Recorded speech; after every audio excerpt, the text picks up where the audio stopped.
মানুষ কুত্তা মা, ও তুমি বুঝবে না। তো পাগলামি ছাগলামির কোনো কথাই আমি বুঝি না।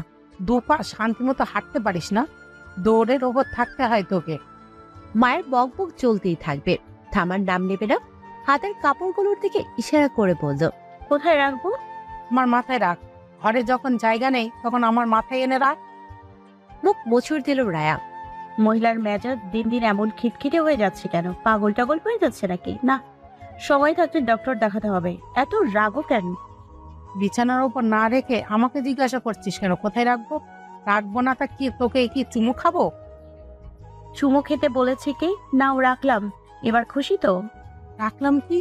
মাগরিবের আজান পড়ে এগুলো ভাঁজ করে আলমারিতে তুলে রাখবি। আমি তোর চাকর না, নিজের কাজগুলো অন্তত করে খা। পরের বাড়িতে গেলে ওইখানে তোকে কেউ বসিয়ে খাওয়াবে না। ওহ মা, তুমি ঘুরে গিয়ে পরের বাড়িতে গিয়ে ওঠো কেন? নিজের বাড়ি নেই তোমার? দেখবে তোমার শাশুড়ি এত ভালো হবে যে সব কাজ উনি নিজেই করবেন। আমাকে কিচ্ছু করতে দেবেন না, ধরতে ছুতেও না। এমন হলে তো বলতে হবে কপাল ভালো তোর, নইলে তোর দাদির মতো একজন শাশুড়ি পেলে। তুমি সুযোগ পেলেই আমার দাদির বদনাম করতে শুরু করো। দাদি অতটাও খারাপ না। না, তুমি আর তোমার দাদি ধোয়া তুলসী পাতা। এখন তোমার দাদি আমার সব কাজে ভুল ধরে। তুমি কাজ করো তাই ধরে। তোমার কাজ দাদির পছন্দ হয় না। আমি কাজ পারি না, আর তুই তো অনেক কাজ পারিস। দেখবো নিজের শাশুড়ি বদনাম আমার কাছে বলতে আসিস শুধু। রেগে বেগে মা চলে গেলেন। মায়ের সাথে মিছিমিছি ঝগড়া করতে মজাই লাগে রায়ের। যে কোনো কথাতে মাকে রাগিয়ে দেওয়া যায়। আর মা একবার রেগে গেলে ঝগড়ায় বাবাকে দাদিকে পর্যন্ত নিয়ে আসে। মজার কথা, মা কোনোদিনও ঝগড়ায় রায়ার সাথে জিততে পারে না। নামাজ পড়ে এসে কাপড়গুলো ভাঁজ করছিল রায়া। ওড়নাটা হাতে নিয়ে চোখ কোটর থেকে বেরিয়ে আসতে চাইল। চোখ মুখ খিচিয়ে শরীরের সমস্ত শক্তি দিয়ে আকাশ ফাটিয়ে চিৎকার করলো রায়া। মা, মা! কোন রকম মেয়ের চিৎকার শুনে ছুটে এলেন মা। রায়ের কাছে এসে ওর পিঠে হাত বোলাতে বোলাতে বললেন, কি হয়েছে মা? কি হয়েছে তোর? এই রায়া। ওড়নাটা মায়ের দিকে ধরে কাঁদো কাঁদো গলায় বলল রায়া। আমার ওড়না। মেয়ের পাগলামি দেখে দম নিলেন মা। তেমন কিছু হয়নি। সামান্য একটা অন্যার জন্য এইভাবে চিল্লাচ্ছি? রেগে গিয়ে রায়া বলল, সামান্য? তুমি জানো এই ওড়না কে দিয়েছিল? জানবো না কেন? ওইটা তো রাসেল ভাই দিয়েছিল গত বছর তোর জন্মদিনে। আমার ওড়না কে যেন কেটে দিয়েছে মা। দেখো তুমি, গোল গোল করে কেটেছে। কেউ শয়তানি করে আমার সাথে এমনটা করেছে। আদিস না তো, আমি রাসেলকে বলবো তোকে যেন এমন আরেকটা ওড়না কিনে দেয়। এইটুকু ব্যাপারে চিৎকার করে বাড়ি মাথায় তুলে নিয়েছিস। ভয় পেয়ে গিয়েছিলাম, আমি ভেবেছিলাম বিছানার থেকে পড়ে গিয়ে হয়তো হাত পা ভেঙে ফেলেছিস। মা চলে গেলেন। রায় সত্যি কাঁদতে বসে গেল। তার কত পছন্দের ওড়না এটা। ভাইয়া কত ভালোবেসে দিয়েছিল। কে এমন করেছে আমার সাথে? কার এত শত্রুতা? রায়ের সাথে না পেরে ওর ওড়নাটা নষ্ট করে দিল। বা হাতে চোখ মুছে নিল রায়া। এটা ওই বদের কাজ। অসভ্য জানোয়ার বদ লোকটাকে ছাড়া আর কেউ এমন করবে না। ছাড়বো না আমি ওকে। তাই তো বলি, সিঁড়ির কাছে আমাকে পেয়েও কিছু বলো না কেন? বলবে কেন? সে তো আগেই শয়তানি সেরে রেখেছে। বান্দর ছেলে, তোর বান্দরামি যদি আমি না বন্ধ করতে পারি তাহলে আমার নামও রায়ানা। প্রতিশোধ নিতে পেরে ইফাজ ঠান্ডা হয়ে গেছে। রায়া অনেক চেষ্টা করেও ইফাজকে কিভাবে শাস্তি দেবে ভেবে পাচ্ছে না। গাছ বুঝোই লোকটার দুর্বলতা, কিন্তু তাই বলে এক কাজ বারবার করবে নাকি? আজ ইফাজের আপু এসেছে। টিয়াকে নিয়ে ইফাজ বসার ঘরে সোফায় বসে আছে।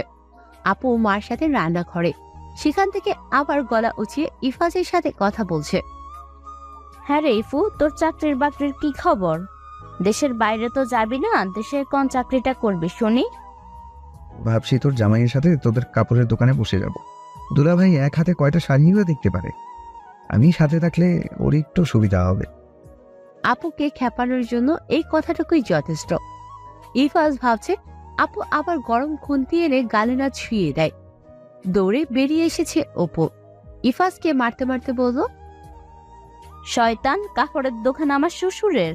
তোর দোলাবার শাড়ি বেচে, ও ইঞ্জিনিয়ার, তুই জানিস না? হাসতে হাসতে ইফাজ বলল, ওই একই বাপের কাজ ছেলেকেই তো দেখতে হবে। তোর শ্বশুরের পরে তোর জামাই তো শাড়ি বেচবে। ইফাজকে আসতে দেখে ওপর রেগে মায়ের কাছে বিচার দেওয়ার জন্য রান্নাঘরে চলে গেল। দেখলে মা, তোমার ছেলে কি বলে, তুমি ওকে কিছু বলো। তুই ওর কথা কানে নিস কেন? ও তো সব মজা করে বলে। মজা করে বললেও আমার ভালো লাগে না। লোকে শুনলে সত্যিই ভাববে আমার বর শাড়ি বিক্রি করে, কাপড়ের দোকান ওর। ইফাজ জোরে বলল, আপু শোন, তোর যখন এতই চিন্তা তাহলে তোর জামাইয়ের কপালে ইঞ্জিনিয়ার লিখে ট্যাটু করিয়ে নে। লোকে দেখেই বুঝে ফেলবে বেটা ইঞ্জিনিয়ার। হাসতে হাসতে ইফাজ নিচু গলায় টিয়ার সাথে কথা বলছে। দেখলি মামা, তোমার আম্মু কিচ্ছু বোঝে না, মজাও বোঝে না, বোকা আম্মু। নুডলসের বাটি হাতে নিয়ে আপু এসে ইফাজের পাশে বসলো। চাকরি বাকরি খোঁজ তাড়াতাড়ি, তাহলে তোর জন্য মেয়ে দেখা শুরু করব। দেখিস, আমি যদি তোর বড় বোন না হয়ে থাকি তাহলে ফান্ড বিক্রি করে এমন শ্বশুর খুঁজে বের করব তোর জন্য। তখন জামাই শ্বশুর মিলে পান বিক্রি করবি। আপুর হাত থেকে বাটি নিয়ে ইফাজ নিজে খেতে খেতে বলল, তোর স্বপ্ন স্বপ্নই থেকে যাবে, আবার শ্বশুর হেব্বি বড় লোক হবে, নইলে আমি বিয়েই করব না। চোখ বড় বড় করে আপু বলল, কি লোভী রে তুই। হাসে ইফাজ। টিয়াকে খাওয়াবো একটু। এই না না, ঝাল লাগবে ওর। আমাদের নিউজ বাবা কই, আসার পর থেকে তো দেখছি না ওকে। সারাদিন তো এখানেই থাকে, মার আশেপাশে ঘুরঘুর করে। আসলে দেখিস খেতে খেতে বুড়িটা যা বানিয়েছে, ওর মা খেতে না দিলে আমার মার কাছে চলে আসে। আন্টি আন্টি বলে যেটা ইচ্ছা সেটা রান্না করিয়ে নেয়। ইস, ছেলেটা খেতে পছন্দ করে, ওর মা এমন করে কেন? আমি ওর মার সাথে কথা বলবো। বলিস, তুই তো আবার জনদরদি মহিলা। ওহ, আরেকটা কথা বলতে ভুলেই গিয়েছি। রায়ের খবর কি, তোমাদের ওখানে আসে? যেন চিনতেই পারেনি এমন ভাবে কপাল কুঁচকালো ইফাজ। নামটাও যেন আগে শুনেছে কিনা এমন ভাবে বলল, কে রায়া? সে কি, রায়াকে চিনিস না তুই? আরে আমাদের দোতলা বাড়া এসেছে যে। আরে ওই দিন যে তোকে মার্কেটে চোর বলেছিল। চিনলেই বোধ হয় ভালো হতো, আপু তাহলে এই খঞ্চাটা দিতে পারতো না। হঠাৎ যেন মনে পড়েছে এমনই করে বলল ইফাজ। ও, ওই মেয়েটা, হ্যাঁ মনে পড়েছে। আসছে না আমাদের ফ্ল্যাটে। বিরক্ত হয়ে ইফাজ বলল, আমি কি জানি কে এলো কে গেল, এসব নিয়ে বসে থাকি নাকি আমি? ফালতু জিনিস দেখা ছাড়াও আমার হাতে আরো অনেক কাজ আছে। রেগে যাচ্ছিস কেন তুই? আচ্ছা চল ওদের ওখান থেকে ঘুরে আসি। অনেকদিন ওর বাবা মা থাকলে দেখা হয়নি, বৃদ্ধ মহিলা। উঠে দাঁড়িয়ে গেল ইফাজ। তোর ইচ্ছা থাকলে তুই যা, আমাকে যেতে বলিস কেন? যত সব কাম কাজ নেই। রায়ের কথা উঠলেই ইফাজের রাগ উঠে যায়। মেয়েটা চরম লেভেলের বেয়াদব, তবুও আপু আর মা ওর গুণ গাইতে গাইতে জীবন দেয়। ইফাজ নিজের ঘরে চলে গেল। আপু হতবুদ্ধি হয়ে বলল, এর আবার কি হলো, হঠাৎ করে এত রেগে গেল কেন? আপু মাকে বলে রায়া ওর বাবা মাকে সহ নিউজদের পুরো পরিবারের রাতে খাওয়ার জন্য দাওয়াত করে এলো। ইফাজদের ওখানে যেতে হবে শুনেই রায়া বেঁকে বসছে। না, আমি যাব না। যাবি না কেন? ইফাজের বোন নিজে এসে বলে গেল, ওর সাথে তো তোর ভালোই খাতির আছে, তাহলে যাবি না কেন? এমনিই আমার ভালো লাগে না, তুমি আর বাবা যাও। তুই না গেলে মেয়েটা কি মনে করবে? কষ্ট পাবে ও। ভাবছে রায়া, ওখানে গেলে ওই বদের সাথে দেখা হবে। রায়া বদের হাড্ডিটাকে দু চোখে দেখতে পায় না, তবুও আপুর কথা ভেবে রাজি হয়ে গেল। রায়া নিউজরা একসাথেই বেরিয়েছে। নিউজ ডোরবেল চাপ দিয়ে ধরে আছে। রায়া তার মাথায় গাঁটটা মেরে পড়ল। যত পোলাপান তোর এই গুন্ডা ভাই হাত ভেঙে দেবে তোর। সাথে সাথে ইফাজের গলা শুনে গেল, নিউজ, হাত ভেঙে দিব তোর, আসছি আমি, দাঁড়া। বলতে বলতে দরজা খুলে দিল। রায়া হাসছিল। ইফাজকে দেখে মুখ থেকে হাসি উড়ে গেল। ইফাজও ওর দিকে তাকালো না। ইফাজকে পাশ কাটিয়ে মায়ের পেছন পেছন ভিতরে চলে গেল সে। ইফাজ দরজা বন্ধ করে নিজের ঘরে চলে গেল। মা, আন্টি, আপু, নিজের মা সবাই একসাথে বসে গল্প করছে। মহিলাদের আলাপ শুনতে রায়ার মোটেও ভালো লাগছে না। সে পাশের সোফায় বসে ছিল, ওর দিকে কারোর খেয়াল নেই। সবাই যার যার আলাপে মগ্ন। রায়া আস্তে আস্তে উঠে দাঁড়ালো। ড্রয়িং রুমটা ঘুরে ঘুরে দেখতে লাগলো। আগেও কয়েকবার এসেছে, কিন্তু এত ভালো করে কিছুই দেখা হয়নি। বদের হাড্ডি নিজের ঘর থেকে একবারও বের হয়নি। যাক, ভালোই হয়েছে, ওর সামনে তো পড়তে হচ্ছে না। দেয়ালে বড় করে বাঁধানো কয়েকটা ছবি দেখলো রায়া। কাছে গিয়ে খুঁটিয়ে খুঁটিয়ে দেখতে লাগলো। গালে হাত রেখে ভাবছে সে। ছবিতে দুটা মেয়ে কোথা থেকে এলো? না মানে আন্টির তো একটাই মেয়ে মাত্র, আর ছেলেও একটা। তাহলে দ্বিতীয় নম্বর মেয়েটাকে? লাল ফ্রকে, মাথায় পাখির বাসার মতো বড় লাল রঙের হেয়ার ব্যান্ড, ঠোঁটে লাল লিপস্টিক, লাল টুকটুকে মেয়েটা কি? আন্টির আরেক মেয়ে না তো, যে ছোটবেলায় মারা গেছে? রায়া ওদের দিকে ফিরল, বলল, আন্টি, ছবিতে লাল পরীর মতো এই মেয়েটা কি? রায়ার কথা শুনে ইফাজের বোন হাসতে লাগলো। রায়া বুঝতে পারলো না এই স্বাভাবিক কথা শুনে এত হাসির কি আছে। ভুল কি কিছু বলেছে নাকি সে?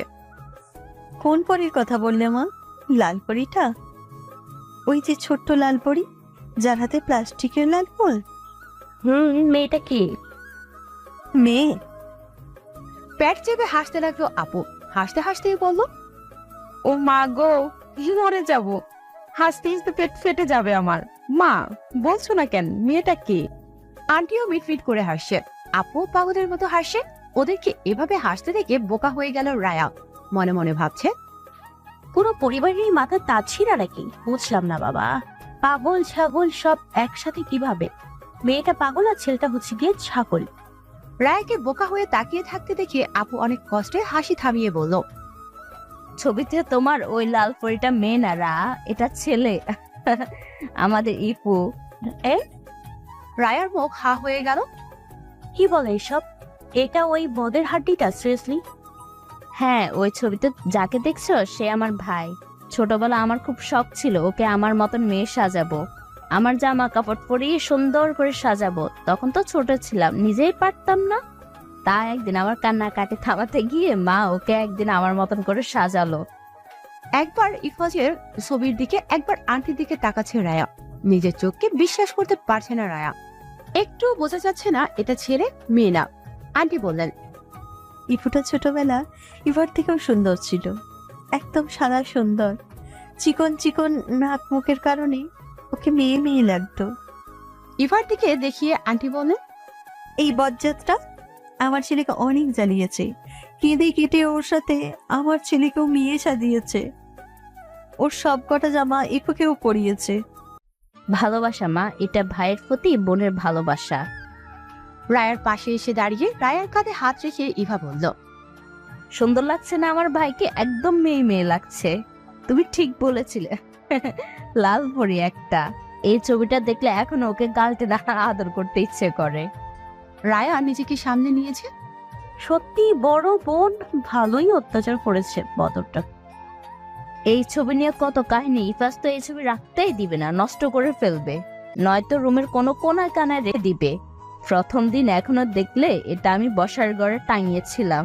সেদিন তো আমার সাথে ঝগড়া করে মারামারি লেগে চুল ছিঁড়ে ফেলছে পর্যন্ত। আমিও কম যাই না, কসম টসম কাটিয়ে এখানে রেখেছি। তবে ইপুর শর্ত, বাইরের কাউকে বলা যাবে না এটা যে ওর ছবি। এবার কথা শুনে মৃদু হাসলো রায়া। এই প্রথম তার আফসোস হচ্ছে, এসে আমার যদি আরেকটা ভাই বোন থাকতো তাহলে আমিও এমন করতে পারতাম, কত মজাই না হতো। এই প্রথম ইফাজের নাম বরাবর শুনেও ওর রাগ হচ্ছে না, বরং ছবির বাবুটার গাল টেনে সত্যি আদর করতে মন চাইছে। রাতে খাবার টেবিলে সবাই গল্প করতে করতে খাচ্ছে। রায়া মাঝে মাঝে আর চোখে ইফাজের দিকে তাকাচ্ছে। বদটা যত ভালো হয়ে গেল কিভাবে? আমাকে যেন চেনেই না। আমাদের মাঝে কোনোদিনও ঝামেলা হয়নি। সবার কথায় মাথা নাড়িয়ে সায় দিয়ে হেসে হেসে খেয়ে যাচ্ছে। রায়ের বাবা জিজ্ঞেস করলেন, জবের কথা কিছু ভেবেছো বাবা? জি আঙ্কেল, কয়দিন আগে একটা জন্য ইন্টারভিউ দিয়েছি। প্রাইভেট কোম্পানি, তবে সুযোগ সুবিধা ভালো, স্যালারিও ভালোই দেবে। বছরে একবার কি দুবার অফিস থেকেই দেশের বাইরে পাঠাবে। নিজের দক্ষতা দেখিয়ে 2 বছরের ভেতর প্রমোশনও পাওয়া যাবে। বাহ, তাহলে তো ভালোই। হ্যাঁ, আমিও ভাবছি ওরা ডাকলে জয়েন করে নেব, তারপর দেখা যাক। আরও ভালো কোথাও সুযোগ পেলে তখন না হয়। রায়া চুপচাপ বটটার কথা শুনছে। বেটা নিজের বড়াই করতে করতে আকাশে উঠতে শুরু করেছে। একটা চাকরি তো পাচ্ছিস, তাও প্রাইভেট কোম্পানিতে। এতে এত উড়াল পারার কি আছে? হ্যাঁ, রায়া একবার স্টাডি কমপ্লিট করুক না, সেও তোর থেকে ভালো চাকরি পেয়ে দেখিয়ে দেবে। খাওয়া দাওয়া শেষ করে সবাই আরেক দফা গল্পের আসরে বসলো। বিরক্ত লাগছে রায়ার। বদের হাড্ডিটা একটু আগে কোথায় যেন বেরিয়েছে। এই ফাঁকে নিউজ জোর করে রায়ের হাত ধরে টেনে ইফাজের ঘরে নিয়ে এলো। বুঝলে আপু, এটা ইয়োবাস ভাইয়ের জাদুঘর। তাই শুধু ঘর ভুল করো না। জাদুঘরও যেমন সবকিছু চোখে দেখার অধিকার আছে, ছোঁয়ার অধিকার নেই, তেমনি ইয়োবাস ভাইয়ের ঘরের সবকিছু চোখে দেখতে পারবা, হাত দিয়ে ছুঁয়ে দেখতে পারবে না। না হলে কিন্তু ইয়োবাস ভাই হাতটাই কেটে রেখে দিবে। ঘরের চারপাশে দেখতে দেখতে মুখ মুচড়ে রায়া বলল, ওর ভাইটা আস্ত একটা গুন্ডা, সারাক্ষণ মারামারি কাটাকাটি ভাঙাভাঙির কথা বলে, ভালো কথা ভুলেও মুখ দিয়ে বের হয় না। তুমি ইয়োবাস ভাইকে চিনতে ভুল করছো বাসা। ভাই আমার হিরো। তবে কেনই জানি তোমার সাথে ভিলেনগিরি করে, তুমি ছাড়া বাকি সবার সাথে তো ভালোভাবেই মিশে। রায়া মনে মনে বলল, আমি যে তার পাকা ধানে মই দিয়েছি তাই আমাকে দেখতে পারে না, বদের হাত দিয়ে একটা। নিউজকে তার মা ডাকলে সে চলে গেল। যাবার আগে বলে গেল, কোনো কিছুতে হাত দিও না কিন্তু। নিউজ চলে গেলে রায়ের চোখ বিছানার উপর পড়ল। বিছানার উপর খেলনা ছড়িয়ে ছিটিয়ে আছে, নিশ্চয়ই টিয়ার খেলনা এগুলো। বদটা ভাগ্নিকে তো ভালোই আদর করে, শুধু আমার সাথে এমন লেগে থাকে কেন? কাজের সুন্দর একটা পুতুল হাতে নিল রায়া। ঘুরিয়ে ফিরিয়ে দেখতে গিয়ে হঠাৎ হাত থেকে পড়ে গেল। ভয়ে রায়ার কলিজা শুকিয়ে আসে। ওই বদ দেখলে তাকে কাঁচা খাবে, কিন্তু রায়া তো ইচ্ছে করে ভাঙেনি, হাত থেকে পড়ে ভেঙে গেছে। রায়া কিছু ভেবে না পেয়ে নিচে থেকে পুতুল ভাঙার টুকরোগুলো হাতে নিয়ে উঠে দাঁড়ালো। এই ঘরে কেউ আসার আগে বেরিয়ে যেতে হবে। কথা আছে না, যেখানে বাঘের ভয় সেখানেই সন্দেহ হয়। রায়ার বেলায়ও ঠিক তেমনই হলো। দরজার দিকে ফিরতেই ইফাস এসে দাঁড়ালো। ইফাসকে দেখে ঢোক গিলল রায়া। এই লোক আজ তাকে খুন করবে। ইফাস প্রথমে কিছু বুঝতে পারেনি, ভেবেছিল মেয়েটা হয়তো ভুল করে ওর ঘরে এসে পড়েছে। কিন্তু রায়ার রক্তশূন্য মুখ দেখে খটকা লেগে গেল। পরক্ষণেই তার হাতের দিকে তাকিয়ে মাথার রক্ত উঠে গেল। মেয়েটা তার সাথে না পেরে তার জিনিসের উপর দিয়ে রাগ দেখাবে। সেদিন ফুলগুলো, আজ টিয়ার পুতুলটা, এটা তো অন্তত ভাবার দরকার ছিল। ইফাস এ বয়সে পুতুল খেলবে না। বাড়িতে যেহেতু টিয়া একা বাচ্চা, তাই এটা টিয়ার। জেনেও মেয়েটা ইচ্ছে করে ভেঙেছে নাকি? রায়া বুঝতে পারছে ইফাস থেকে ভুল বলছে। সে ইফাসকে বলতে যাচ্ছিল, ইচ্ছে করে সে আজ কিছুই করেনি। প্লিজ প্লিজ আমার কথাটা একবার শুনুন, আমার উপর। ইফাস ঝড়ের বেগে এসে রায়ার হাত চেপে ধরল। আমি ইচ্ছে করে। ইফাস রায়ার হাত মুচড়ে পেছনের দিকে নিয়ে আটকে ধরল। ব্যথায় হাত থেকে ভাঙা পুতুলের টুকরো পড়ে গেল। অসহ্য যন্ত্রণায় রায়ের মুখ নীল হয়ে গেছে। ইফাস দাঁতে দাঁত চেপে বলল, ছেলে মানুষ ভেবে আজ পর্যন্ত তেমন কিছুই বলিনি। ভেবেছি বাচ্চা মেয়ে ঠিক হয়ে যাবে, কিন্তু না, কুত্তার লেজ কখনো সোজা হয় না। তোমার মতো অসভ্য বেয়াদব মেয়ে কখনো ভালো হতে পারবে না। আমারই ভুল, প্রথম থেকে উচিত শিক্ষা দিয়ে আজ এতটা সাহস পেতে না। টিয়ার খেলনা ভেঙে কি করতে চাইছিলে তুমি? আমার উপর প্রতিশোধ নিতে চাচ্ছিলে? টিয়ার খেলনা ভেঙে? গর্ধব কোথাকার। ইফাজের কথায় আর হাতের ব্যথায় রায়ার চোখ দিয়ে পানি গড়িয়ে পড়ল। লোকটা তার কোনো কথা শুনতেই চাইছে না। একটাবার বলতে তো দেবে তার কোনো দোষ নেই। ভুল কি মানুষের হয় না? লোকটা কিছু না জেনে তাকে এভাবে অপমান করতে পারে না। আমি। রায়াকে কিছু বলার সুযোগ দিচ্ছে না ইফাজ। ধমক দিয়ে উঠল সে। চুপ, আর একটা কথাও না। বের হয়ে যাও আমার রুম থেকে। ভুলেও আর কখনো আবার সামনে আসবে না। রায়ার হাত ছেড়ে দিয়ে দুপা পিছিয়ে গেল ইফাজ। রায়া ছলছল চোখে ইফাজকে দেখছে। সে কি এতটাই খারাপ? লোকটা তাকে একটু বিশ্বাস করে না। ডান হাতে চোখ মুছতে মুছতে দৌড়ে বেরিয়ে গেল রায়া। কারো দিকে না তাকিয়ে সোজা বেরিয়ে এলো। পেছন থেকে বাবা মা অনেক ডেকেছে। রায়া কারো কথায় থামেনি। কাঁদতে কাঁদতে নিজের ঘরে এসে দরজা লাগিয়ে দিল। উপর হয়ে বিছানায় শুয়ে জোরে জোরে কাঁদতে লাগলো। লোকটা একটা পাষাণ। পরের একটা সপ্তাহ রায়ার মন খারাপ ছিল। শত চেষ্টা করেও সেদিনের ঘটনা ভুলতে পারেনি। মনে মনে ইফাজের উপর যেমন রাগ হচ্ছিল, তেমনই ঘৃণা। লোকটা যা তা টাইপের, কারো মন বোঝে না, মানুষকে কষ্ট দিয়ে নিজে মজা পায়। একদিন সন্ধ্যায় রায়া নিজের ঘরে বসে পড়ছিল। বাইরে আন্টির আওয়াজ পাওয়া গেল। ইফাজের মা এই সময় তাদের বাড়িতে কেন? হয়তো মার সাথে কোনো দরকার, তাই এসেছে। উঠে গেল না রায়া। তার একটু পরে প্লেটে করে কিছু হাতে নিয়ে মা এসে ওর ঘরে ঢুকলো। রায়া মার দিকে না তাকিয়ে বলল, আন্টি এসেছিল? ইফা। মাকে থামিয়ে দিয়ে রায়া আবার বলল, তোমার হাতে কি? এবার বিরক্ত হয়ে মা বললেন, চোখ আছে তো তোর? যে দেখ না, তোর আন্টি মিষ্টি দিয়ে গেছে। কপাল কুঁচকে মায়ের দিকে ফিরল রায়া। মিষ্টি নিয়ে এসেছিল, কিন্তু কেন? ইফাজে চাকরি হয়েছে, তাই সবাইকে মিষ্টি খাচ্ছে। নে তুই একটা মিষ্টি খা। নাক কুঁচকিয়ে রায়া বলল, না তুমিই খাও, আমি মিষ্টি খাই না। হাস না, কি বলিস এসব? স্মৃতিশক্তি লোপ পেয়েছে নাকি তোর? মিষ্টির জন্য তো তুই জীবন দিস। লিস থেকে চুরি করে তোর বাবার থেকে কিনে নিয়ে খেতিস, এখন বলছিস তুই মিষ্টি খাস না? আহ মা, অত কথা বলো কেন তুমি? তোর পছন্দের কালো জাম মিষ্টি, এলে খা, না খেলে ফ্রিজে রেখে দিচ্ছি। অস্পষ্টভাবে রায়া বলল। ওই কলামন বদর হাড্ডির চাকরির মিষ্টি আমি খাই না। তারপর মাকে বলল। খাবো না আমি, যাও রেখে দাও। গভীর রাত শুয়ে শুয়ে রায়া আফসোস করছে। আচ্ছা, রাগটা তো বদ লোকটার সাথে, মিষ্টির সাথে তো কোনো রাগ নেই। মিষ্টিকে ওই বদ বানিয়েছে তো অন্য লোক। আর তাহলে মিষ্টি খেতে সমস্যা কি? ধর, তখন মাকে ফিরিয়ে না দিয়ে টপাটপ কয়েকটা মিষ্টি খেয়ে নিলেই হতো। আহ, মনটা শুধু মিষ্টি মিষ্টি করছে। এখন শোয়া থেকে উঠে যেতেও ইচ্ছা করছে না, আবার মিষ্টির জন্য মনটা কেমন কেমন করছে। দূর, অত না ভেবে উঠেই পড়লাম। রান্নাঘরে এসে ফ্রিজ খুলে মিষ্টি বের করে এক নজর ভালো করে দেখে নিয়ে টুপ করে একটা মুখে ভরে দিল। খেতে খেতে বলল। দোয়া করি বেটা বদ চাকরিতে টিকে যা। তোর কুত্তামার্কা ব্যবহারের জন্য যেন বস ঘাড় ধাক্কা দিয়ে বের করে না দেয়, কিন্তু রোজ রোজ অফিসে যেন কাজের জন্য সেই বকা খাস। যত জীবন চাকরি করিস ততদিন বস তোকে ছাড়ি দেবে, আর তুই বাসায় সেই বসের রাগ বউয়ের উপর দেখাবি, তখন বউ তোর জীবন তেরা তেরা করে দেবে। আরেকটা মিষ্টি হাতে নিয়ে রায়া নিজের ঘরের দিকে পা বাড়ালো। আমার দোয়া বিফলে যাবে না, আমরা তোর বিচার করবে বেটা বদ। চাকরি পেয়ে নাচানাচি করছো না, কিছুদিনের মধ্যেই তোমার নাচানাচি বেরিয়ে যাবে, তখন কেটে কুল পাবে না। দেখতে দেখতে 1 মাস কেটে গেল। রায়ার দিন ভালোই কাটছিল, কিন্তু হঠাৎ সে বুঝতে পারলো মা বাবা যেন নিজেদের মধ্যে কেমন ফিসফিস করছে। রায়া সামনে গেলে চুপ হয়ে যায়, যেন চুরি করে কিছু বলছিল, যা রায়া শুনে ফেললে পাপ হয়ে যাবে। রায়ার মনটাও আসতো একটা অসভ্য। বাবা মার কথা শোনার জন্য পাগল হয়ে যাচ্ছে।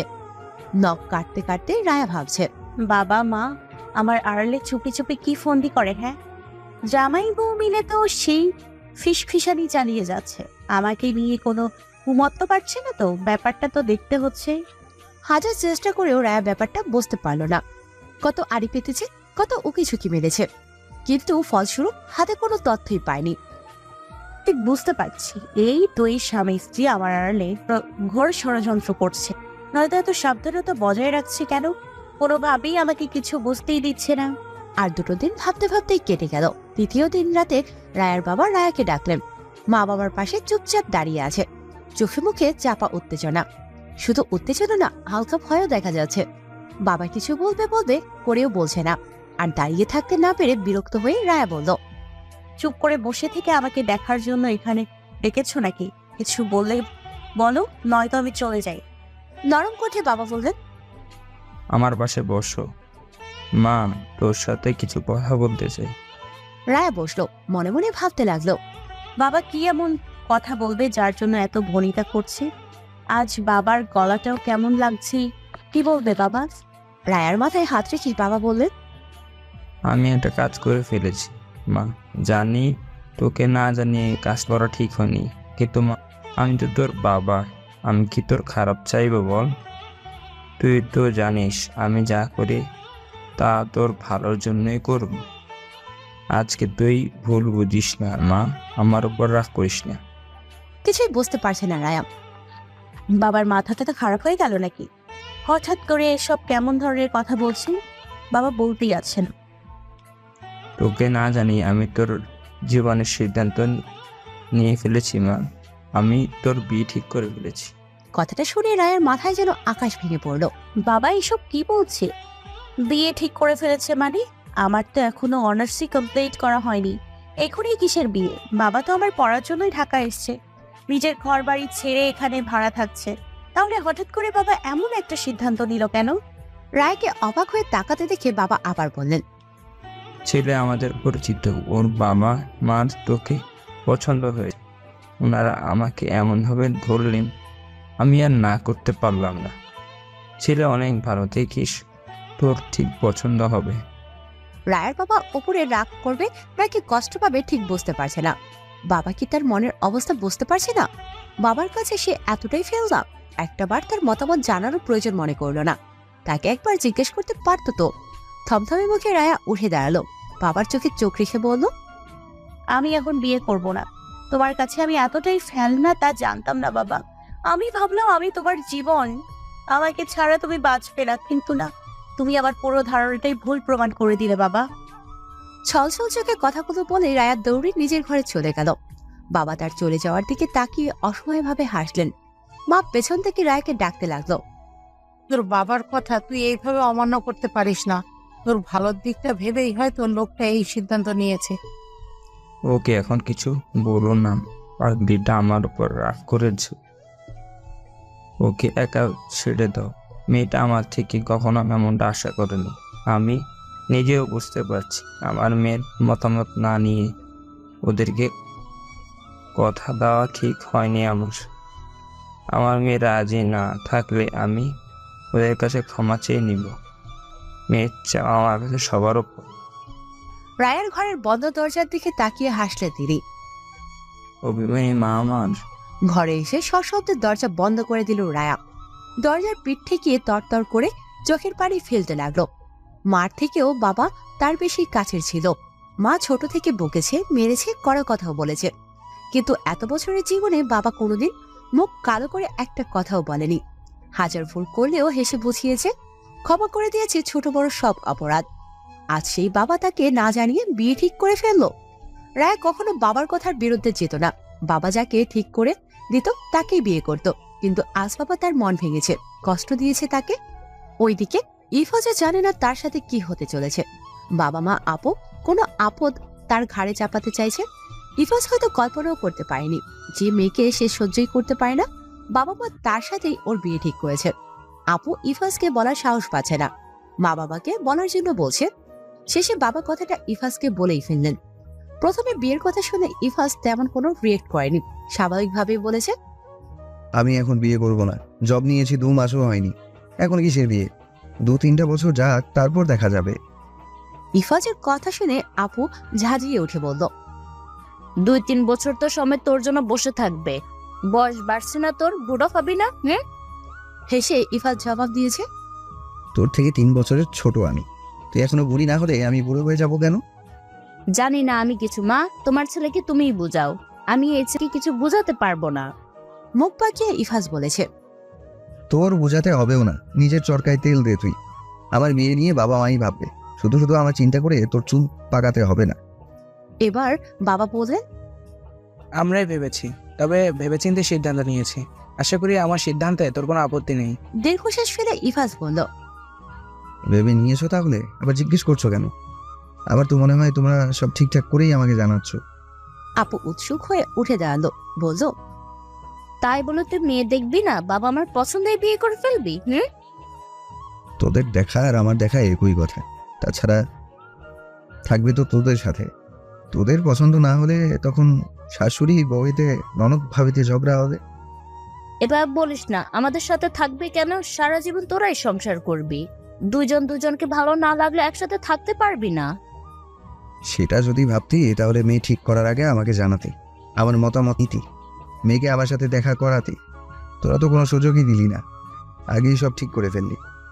তুই চাইলে মেয়ের সাথে আমরা এখনই দেখা করতে পারি, মেয়ে আমাদের কাছেই থাকে। খটকা লাগলো ইফাজের। মেয়ে কাছে থাকে মানে? কোন মেয়ের কথা বলছে? দেখা করবি না? কে মেয়ে? রাবা। আপুর হাসি 2 কান পর্যন্ত গিয়ে ঠেকেছে। রায়ান একটা শুনে ইফাজের 2 মিনিট স্তব্ধ হয়ে দাঁড়িয়ে রইল, তারপর চেঁচিয়ে বলে উঠল, অসম্ভব! ওই মেয়েকে আমি জীবনেও বিয়ে করব না। মেয়ে পেলি না আর তোরা? এই অসভ্য ফাজিল ইতুর মেয়েকে আবার গলায় ছড়াতে চাইছিস? না না, আমি ওই মেয়েকে বিয়ে করব না। যা করার তোরা করেছিস, এসবের মধ্যে আমি নেই। মরে যাবো তবু ওই বাদর মেয়েকে বিয়ে করব না, কখনো না। তুই বিয়ে করবি না? তোর পছন্দের বিয়ে করবি? কথাটা বলে ইভা বাবার দিকে তাকিয়ে জিভে কামড় দিল। কান ধরে বলল, সরি বাবা, আসলে তোমার ছেলে আমার সব কথা শুনে মাথা ঠিকলো না। রার মতন মিশুক স্বভাবের বজ্র একটা মেয়েকে ও অসভ্য বাদর বলেছে। না বাবা, আমি এটা মেনে নিতে পারবো না। আপুর ব্যবহারে বিরক্তিকর চরম সীমায় পৌঁছে গেছে ইফাজ। ওই মেয়ে কেমন সভ্য তা আমার থেকে ভালো কেউ জানে না। তোদের কাছে ও অনেক ভালো মানুষ হতে পারে, কিন্তু আমার কাছে না। আমি ওর আসল চেহারা খুব ভালো করেই জানি। 1 নম্বরে ফাজিল মেয়ে। বাবা ইফাজকে ধমকে উঠলেন, হয়েছে, বিয়ে করতে না চাইলে সরাসরি বলে দে। শুধু শুধু মেয়েটাকে কেন আমাদের চোখে খারাপ বানাতে চাইছিস? রায়া কেমন তা আমরা সবাই জানি। মা বললেন, তোর কি অন্য কোনো মেয়ে পছন্দ আছে? মা, পছন্দ থাকলে তোমাদের জানাতাম না। কেন উল্টো পাল্টা ভাবছো? আমার অন্য কোনো মেয়ে পছন্দ না, কিন্তু এই মেয়েকেও পছন্দ না। থাক, তোর পছন্দ কেমন হবে তা আমার ভালো করেই জানা হয়ে গেছে। যে রাকে পছন্দ করে না তার কাছে পৃথিবীর কোনো মেয়ে ভালো লাগবে না। রাগ দেখিয়ে ইভা টিয়াকে কোলে নিয়ে রুমে চলে গেল।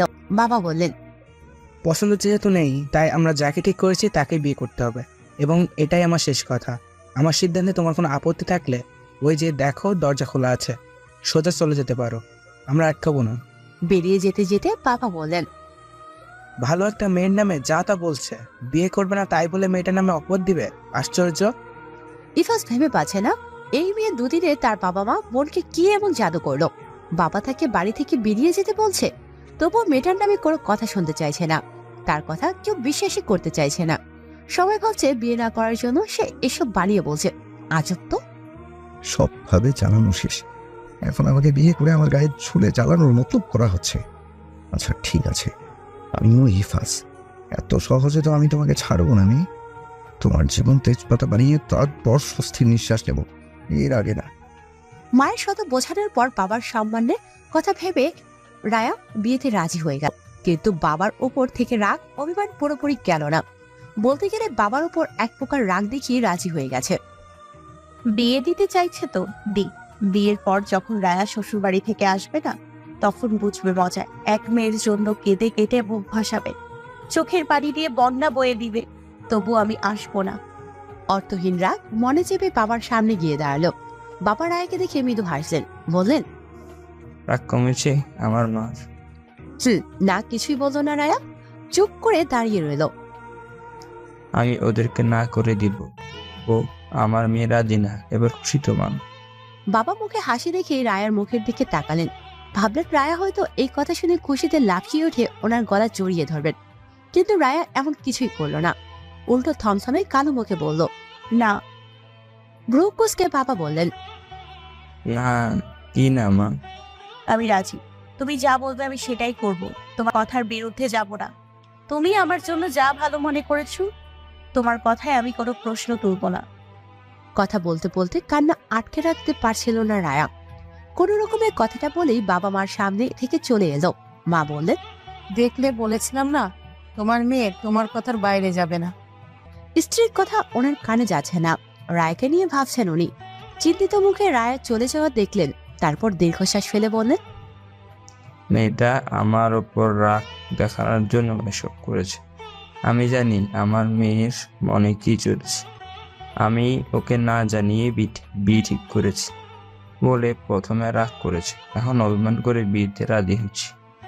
ও জানে ওকে ছাড়া থাকতে আমার কতটা কষ্ট হবে, তাই বিয়ে করে আমার থেকে দূরে চলে যেতে চাইছি। কি সব বলছো তুমি? অযথা এত কিছু ভেবো না তো, এমন কিছুই না। রায়া আমাদের ছেড়ে দূরে যাচ্ছে কোথায়? এই বাড়িতে থাকবো আমরা, ওরা ওপরে আমরা নিচে, যেতে আসতে দেখা হবে। যখন ইচ্ছে তখন আমাদের কাছে আসতে পারবে। আমার তো মনে হয় এর থেকে ভালো আর হতেই পারে না। ইফাজের বাবা মা বিয়ের প্রস্তাব না আমাদেরই দেওয়ার দরকার ছিল। বিড়বিড় করে উনি বললেন, তুমি ওর মা, কিন্তু কখনো ওর মন বোঝো না, অন্তত যতটা আমি বুঝি তার এক ভাগও বোঝো না। রাগের মাথায় রায়া জানতেও চাইল না কাকে বিয়ে করার জন্য রাজি হয়ে গেল সে। ছেলেটাকে কি করে, দেখতে কেমন, বাসা কোথায়, কিছুই জানার প্রয়োজন মনে করলো না। দেখতে দেখতে গায়ে হলুদের দিন চলে এলো। ছাদে স্টেজ বাঁধানো হয়েছে। নিউজ সকাল থেকে একবারও রায়াদের এখানে তো একবার ইফাজদের ওখানে ছোটাছুটি করছে। এক সপ্তাহের জন্য নানি বাড়ি গিয়েছিল সে। এসেই এই ব্রেকিং নিউজটা পেল, ইফাজ ভাই রায়া আপুর বিয়ে করছে। এর থেকে বড় ধাক্কা নিউজ মনে হয় তার 11 বছরের জীবনে খায়নি। ভয়ে ইফাজকে কিছু জিজ্ঞেস করতেও পারছে না সে। রায়ার কাছে জিজ্ঞেস করবে ভাবছে, কিন্তু রায়ার মন খারাপ বুঝতে পেরে উৎসুক করছে। ইভা এসে রায়কে হলুদের শাড়ি আর গহনা সেট পরিয়ে সাজিয়ে দিয়ে গেল। রায়া ভাবছে ইভা আপুদের দাওয়াত করা হয়েছে তাই এসেছে। ইভা যাবার আগে নিউজকে বলে গেল, নিউজ ভাই আমার, আমি এদিকটা দেখে কুল পাচ্ছি না। তুই একটু পর রাকে নিয়ে ছাদে স্টেজে আসিস। কেন, আমি এখন যাই? তুমি কোনো টেনশন নিও না আপু, সব চাপ আমার উপর ছেড়ে দাও, আমি আপুকে নিয়ে যাব। ইভা চলে গেলে নিউজ রায়ার পাশে বসলো। রায়ার ওড়না ঠিক করতে দিতে দিতে বলল, আচ্ছা আপু, একটা কথা জিজ্ঞেস করি। কান্না পাচ্ছে রায়ার। এই নিউজকে কত বকেছে সে, মিষ্টি করে কোনোদিনও একটা কথা বলেনি। কাল ওদের সবাইকে ছেড়ে চলে যেতে হবে ভেবে চোখ ভিজে আসে। নরম গলায় রায়া বলল, কি বলবি বল। আপু, তুমি কি নিজের ইচ্ছাতে বিয়ে করছো নাকি কেউ তোমাকে জোর করছে? আর নিউজ ভেবে বাঁচে না আসমান জমিন কিভাবে এক হচ্ছে।